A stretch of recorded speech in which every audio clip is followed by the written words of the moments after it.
Bonjour, Pierre Paulus, député de Charlebourg-Haute-Saint-Charles. Aujourd'hui, à la politique, c'est simple. J'aimerais vous parler de ce qui se passe actuellement avec le Parlement fédéral. Donc, tout le monde le sait que nous vivons dans une période très spéciale avec la COVID-19.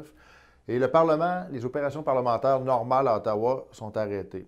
Donc, depuis le 25 mars, il a été voté unanimement par tous les partis politiques que les pouvoirs étaient donnés au gouvernement en place. Donc, Justin Trudeau et son équipe, on leur a donné les pouvoirs de prendre des actions pour aider la population avec la COVID. Surtout les pouvoirs budgétaires, dans le fond, pour amener l'aide financière aux particuliers ainsi qu'aux entreprises. Là, ce que ça veut dire, souvent, les gens nous demandent, oui, mais telle action, ça n'a pas de bon sens, c'est un gouvernement minoritaire, vous devriez faire quelque chose d'opposition puis vous opposer à certaines mesures. Non, je vous répondrai que non, parce qu'actuellement, avec la motion votée le 25 mars, la Chambre des communes ne siège plus et la Chambre des communes n'opère plus de façon normale. Donc, actuellement, le gouvernement doit prendre des mesures uniquement pour aider la population à sortir de la COVID. Il n'y a aucun projet de loi qui sont amenés à Ottawa, aucune règle nouvelle, aucune motion autre que pour régler le problème de la COVID-19. Et c'est pour ça qu'aujourd'hui, on fonctionne en parlement virtuel. Donc, pendant quelques semaines, le gouvernement a pu prendre des actions immédiates pour aider, mais on doit quand même, en tant qu'opposition, pouvoir questionner le gouvernement. Donc, sans être dans une opération normale, ce qu'on a fait, c'est qu'on a réussi à faire voter, de faire un parlement virtuel.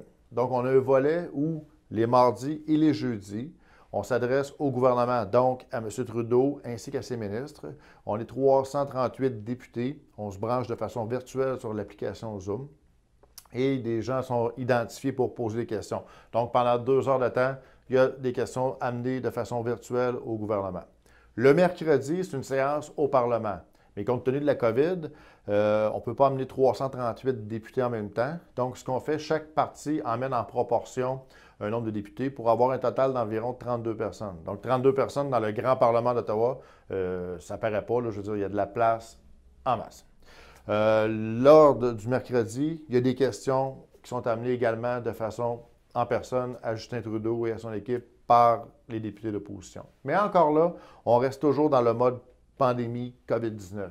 Toutes les questions s'adressent aux opérations, à ce qui est fait ou ce qui n'est pas fait par le gouvernement pour vous aider à s'en sortir. Le reste, des projets de loi pour, je ne sais pas moi, l'aide médicale à mourir, par exemple, ou des projets de loi pour changer l'industrie du tabac, par exemple. Il n'y a rien de ça qui est voté actuellement au Parlement d'Ottawa. C'est complètement arrêté.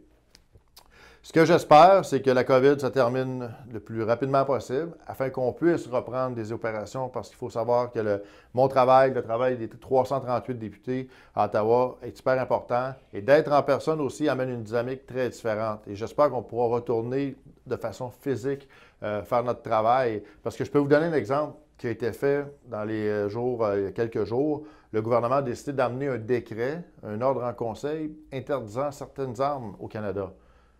Ça n'aurait pas dû être fait pendant qu'on était en mode pandémie COVID-19. L'entente entre les partis, c'est de s'occuper seulement de la pandémie, mais le gouvernement Trudeau a amené ce décret-là de façon unilatérale, sans aucun débat.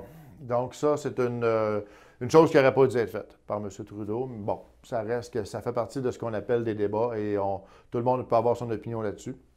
Mais il reste que je voulais simplement vous expliquer que la politique actuellement s'oriente exclusivement pour aider à la pandémie, mais que dès qu'on pourra s'en sortir, on reviendra à des opérations normales.